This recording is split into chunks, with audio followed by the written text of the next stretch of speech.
मैं उम्मीद करूंगा कि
मुस्कुराहट मुस्कान नहीं होती, नफरत हो या मोहब्बत आसान नहीं होती।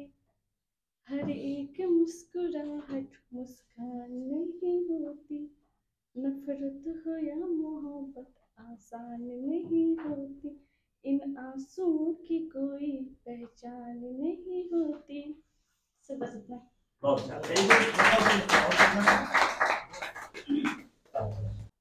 जिस महापुरुष की जयंती आध्यात्मिक गुरु मान लीजिए या स्वामी मान लीजिए, मुझे जहाँ तक पता है, आप सबको भी पता है कि स्वामी विवेकानंद जी का जन्म और सारी चीज़ें पता ही है। मैं एक घटना उनकी बता रहा हूँ। एक महिला जो थी, उनसे शादी का विचार लेके आई और कहीं कि मैं इसलिए आपसे शादी करना चाहती हूँ कि आपकी जो आभा है, जो आपकी प्रख्याति है, वो उस प्रख्यात का व्यक्ति मैं अपना बच्चा पैदा करना चाहती हूँ। स्वामी विवेकानंद जी का स्टेटमेंट ये रहा कि माता, आप मुझे ही अपना पुत्र मान लीजिए और वो सारी चीज़ें आपको मिल जाएंगी।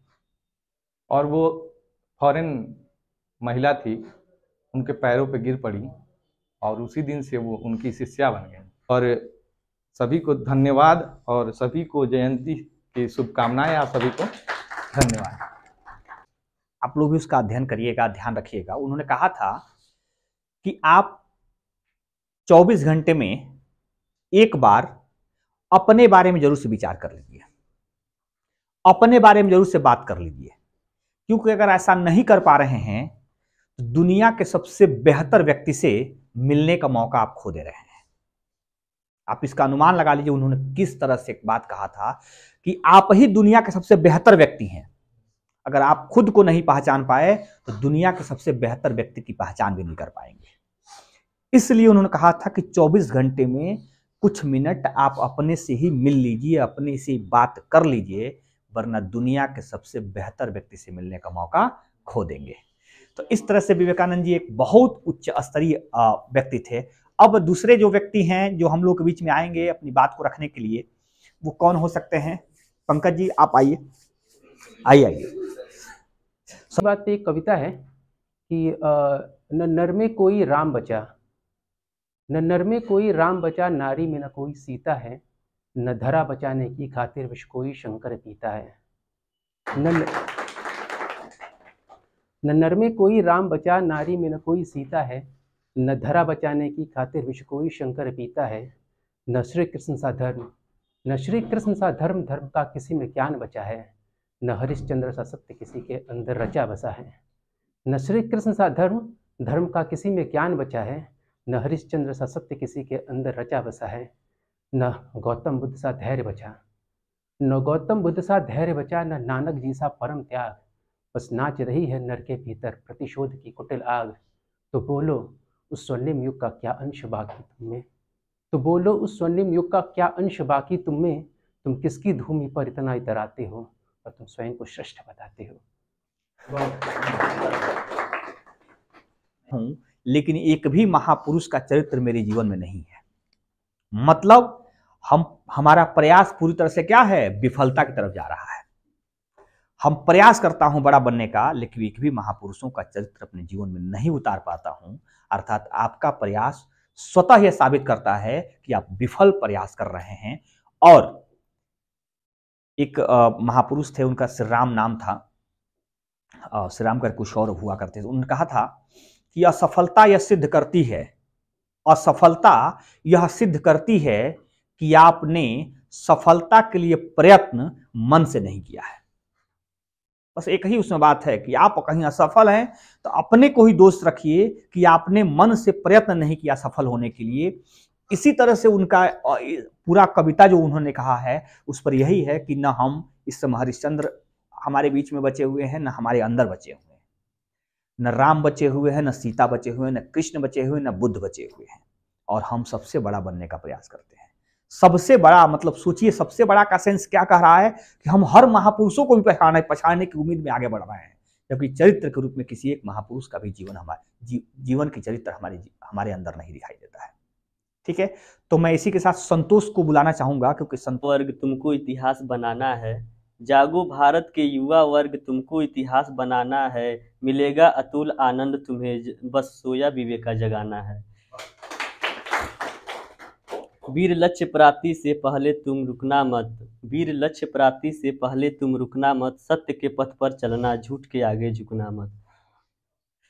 महान लोगों की महानता सदियों तक याद होती है, महान लोगों की महानता सदियों तक याद होती है, अच्छे चरित्र का निर्माण ठोकर खाने के बाद होती है।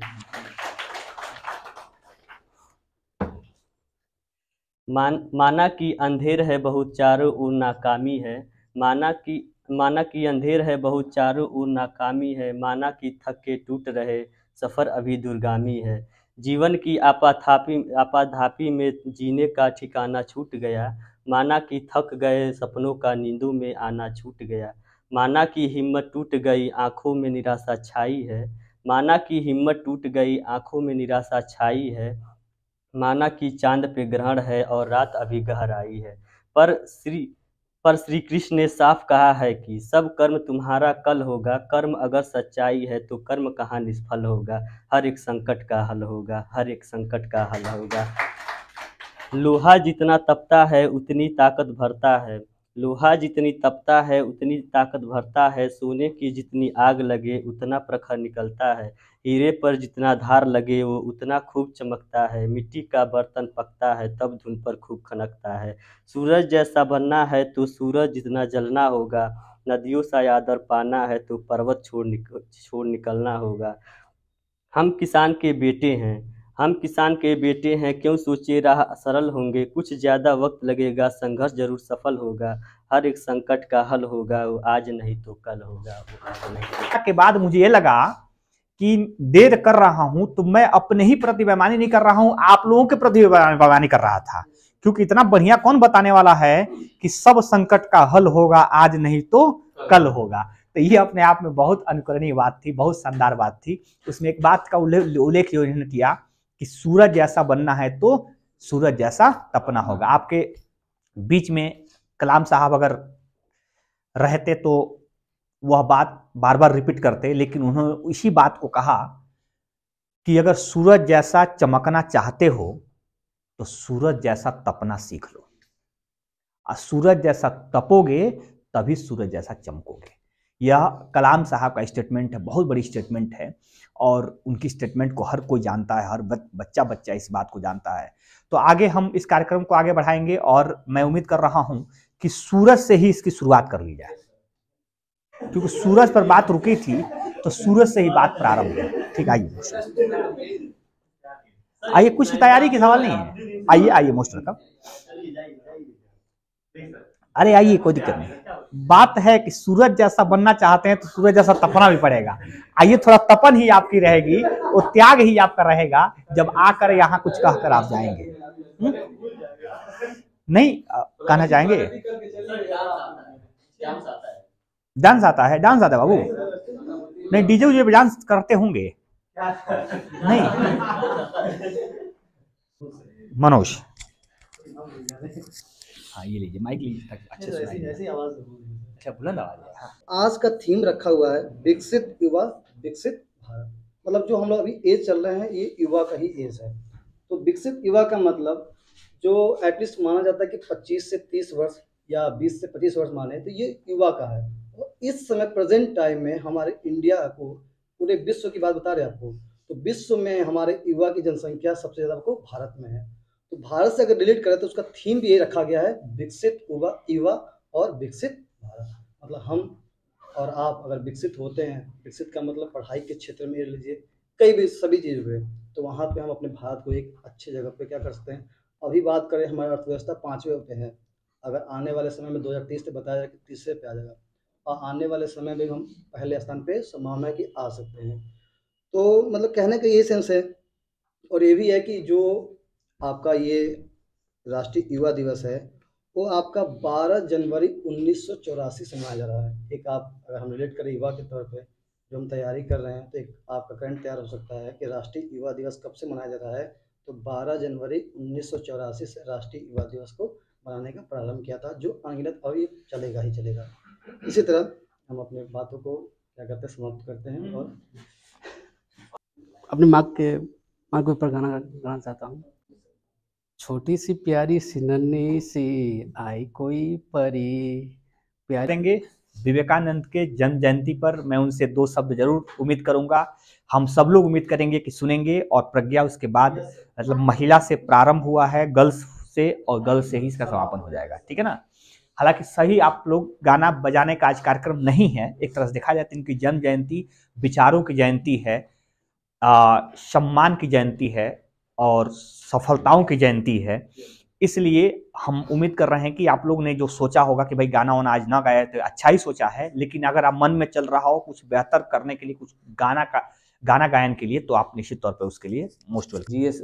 जीएस पॉइंट फैमिली को और राकेश सर को और आप सभी लोगों को राष्ट्रीय युवा दिवस पे हार्दिक बधाई देते हैं और शुभकामना भी। तो शिकागो 1993 सम्मेलन में इनके साथ 2-3 इंसिडेंट हुए थे, घटनाएं हुई थी। केवल हम एक घटना या 2 घटना पे चर्चा करते हैं। राकेश सर ने बहुत सारी घटनाओं पे चर्चा कर दिया था। उनसे पूछा गया कि आप भारत में नदियों का जाल है, भारत में सबसे अधिक अच्छी नदी कौन है, मतलब पूरे भारत की बात की गई। उनसे पूछा गया भारत में सबसे अच्छी नदी कौन सी है, तो इन्होंने यमुना जवाब दिया। जवाब में इन्होंने यमुना का नाम लिया था। तो पूछा गया यमुना क्यों, आप लोग तो गंगा को मानते हैं। तो इन्होंने कहा गंगा को हम नदी नहीं मानते, गंगा को माँ मानते हैं। इन्होंने बोला गंगा को हम माँ मानते हैं, गंगा का जो पानी है वो पानी नहीं है, अमृत समान है, जो हमारे पूरे देश को एक सम्मान, एक गौरवान्वित पूर्ण तरीके से हमें एक जीवन दान देती है। जिन्होंने भारत में अगर देखा जाए उत्तर प्रदेश और बिहार के जो दोआब क्षेत्र है, इसी गंगा नदी का ही देन है। ये आज हमारे पास क्या है, एक कृषि योग्य भूमि है। नहीं तो आज हम जिस क्षेत्र में बिलोंग करते हैं वो एकदम वैसा रेगिस्तान बना होता। विवेकानंद के सामने खड़ी हो गई थी। विवेकानंद अमेरिका में अपने अनुयायियों के बीच एक भाषण कर रहे थे, एक स्पीच दे रहे थे, एक सत्संग बता रहे थे। उसी बीच कुछ अमेरिकन लोग भी उस सैकड़ों हजारों लोगों भारतीयों के बीच में वो लोग बैठे हुए थे। हालांकि आप सब समझ सकते हैं कि भारतीयों को नीचा दिखाने का काम अक्सर पाश्चात्य लोगों के द्वारा किया जाता रहा। चाहे गुलाम भारत में अंग्रेजों ने इस काम को किया, या भारत का कोई व्यक्ति जब विदेश जाता है तो भारत के खिलाफ वहां के लोगों ने ऐसा बार बार किया है। उनको नीचा दिखाने का, उन पर व्यंग बोलने का, उन पर तमाम तरह के यहाँ तक कि शारीरिक चोट पहुंचाने का भी कभी कभी काम किया जाता है। यहाँ गांधी भी इस बात को झेले थे, विवेकानंद जी इस बात को झेले थे, और आज भी भारत के कुछ लोग विदेशों में ऐसा झेलते हैं। उस समय विवेकानंद जी आभा मंडल जो फैलाए हुए थे वह सत्संग का फैलाए हुए थे। उसी बीच में अंग्रेज एक जो अमेरिकन था वो खड़ा होकर पूछा कि हम आपके धर्म पर एक प्रश्न पूछ रहे हैं और हम लोगों को वो बिलीव नहीं होता है कि ऐसा हो सकता है, और आप अगर अपने धर्म को बेहतर बताना चाहते हैं तो क्या हमें प्रूफ कर सकते हैं उस प्रश्न का आंसर के रूप में। उन्होंने कहा कि बिल्कुल प्रूफ कर सकते हैं, आप अपनी बात रखिए। उन्होंने कहा कि विवेकानंद, हम सुने हैं कि आपके धर्म में एक श्री कृष्ण नामक ईश्वर थे, भगवान थे, जिसे आप लोग पूजते हैं। उनके बारे में यह भी सुने हैं कि वह अपने साथ लाखों लाखों गोपियों को लेकर चलते थे। उनके पीछे पीछे लाखों गोपियां अनभक्त बनकर चलती थी। क्या यह धरती पर संभव है कि एक पुरुष के पीछे 1,00,000 गोपियां चल सकती हैं? 1,00,000 महिलाएं चल सकती हैं? लाखों लाख महिलाएं चल सकती हैं? अगर ये सही है तो आप प्रूफ कैसे कर सकते हैं? या पूरी अमेरिका में किसी को विश्वास नहीं हो सकता है एक पुरुष के पीछे लाखों महिलाएं या गोपियां चल सकती हैं। दक्ष प्रश्न था। विवेकानंद ने कहा कि आपको उसका आंसर दिया जाएगा, अब बैठ जाइए। विवेकानंद ने इस बात, उनके मन में ये बात थी, उन्होंने कहा कि जब मैं अपना अभिभाषण समाप्त करूंगा तब इसका आंसर आपको दूंगा। वो बैठ गया और इसलिए बैठा कि आंसर जानना था और सबके बीच में विवेकानंद को अपमानित करना था और हिंदू धर्म को भी अपमानित करना था, इसलिए भी वो बैठा था। अब विवेकानंद जी अपने सत्संग के द्वारा अपने आभा को फैलाते गए। एक इमोशन जो है कि होती है, एक जिसको सम्मोहक कहते हैं, वो होती है। अब विवेकानंद को पता था कि उसको आंसर देना है, इसलिए विवेकानंद अपने भाषण को बोलते बोलते और पीछे हट जाते थे बैठे बैठे, और ऐसा आभा फैला दिए थे कि उनकी बात को सुनने के लिए लोग आगे बढ़ जाते थे। भाषण कहते रहते थे, पीछे हटते रहते थे और उनकी बात को सुनने के लिए लोग आगे बढ़ते रहते थे। ये क्रम लगातार होता रहा और अभिभाषण जब समाप्त हुआ तो अमेरिकन व्यक्ति ने कहा कि विवेकानंद जी, मैं आपसे आंसर की उम्मीद करके अभी तक इंतजार कर रहा हूं, आप आंसर दीजिए। उन्होंने कहा कि मेरे आंसर से पहले बस एक बात का, हमारे आंसर से पहले आप एक बात हमको बता दीजिए कि जहां आप लोग बैठे हुए थे, क्या अभी भी वहीं आप लोग बैठे हुए हैं? कोई देखा कि मेरा चप्पल कहाँ है, मेरा बच्चा कहाँ है, मेरा बैग कहाँ है। वो अमेरिकन व्यक्ति खुद देखा कि मेरा बैग बहुत पीछे है और सब लोग आश्चर्यचकित, अमेरिकन व्यक्ति भी आश्चर्यचकित। उसने कहा कि नहीं, ऐसा तो नहीं हो सका। तो क्या हुआ आपके जीवन में? तो मेरा बैग तो, मैं यहां बैठा नहीं था, यहां कैसे आ गया? उन्होंने कहा कि मेरे जैसा, विवेकानंद जी कह रहे हैं, मेरे जैसा तुच्छ प्राणी, जब आप जैसे सैकड़ों लोगों को पीछे पीछे ला दिया और सैकड़ों मीटर तक आप लोग आगे खिसक गए और किसी को पता नहीं चला, तो जो मेरे देवतुल्य हैं, जो मेरे ईश्वर हैं, उनके अंदर कितना अट्रैक्शन है, सम्मोहक है कि अगर वो लाखों गोपियों को अपने पीछे पीछे घुमा रहे हैं तो कौन सी बड़ी बात कर दे रहे हैं? आप मान रहे हैं कि हो सकता है? उसने कहा कि निश्चित हो सकता है, और आपका सनातनी धर्म निश्चित ऐसा कर सकता है।